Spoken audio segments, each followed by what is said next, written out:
একবার এক খরগোশ আর কচ্ছপের মধ্যে দৌড় প্রতিযোগিতা হয়। সবাই জানে খরগোশ দৌড়ে খুব দ্রুত আর কচ্ছপ খুব ধীর।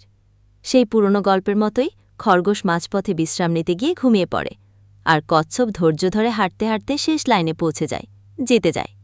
এরপর গল্পে মোড় নেয়। খরগোশ নিজের ভুল বুঝতে পারে। সে ভাবে, আমি যদি আমার গতি বজায় রাখতাম তবে সহজেই জিততাম। সে কচ্ছপকে আবার দৌড়ে চ্যালেঞ্জ দেয়। এইবার খরগোশ কোনো বিশ্রাম না নিয়ে পুরো পথ দৌড়ে যায়। কচ্ছপও চেষ্টা করে, কিন্তু এবার খরগোশ জিতে যায়। কচ্ছপ ভাবে, আমার পক্ষে খোলা রাস্তায় খরগোশকে হারানো কঠিন। যদি আমি পরিবেশটা বদলাই।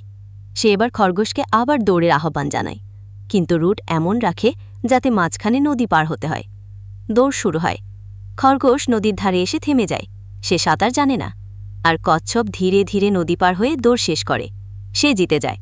শেষে দুজন ভাবে, আমরা যদি একসাথে কাজ করি। তারা আবার দৌড়ায়। খরগোশ কচ্ছপকে পিঠে তুলে জঙ্গলের পথ দ্রুত অতিক্রম করে। নদীর কাছে গিয়ে কচ্ছপ খরগোশকে পিঠে তোলে, সাঁতার কেটে পার করে দেয়। তারা দুজন একসাথে ফিনিশ লাইনে পৌঁছায়। দুজনেই বিজয়ী।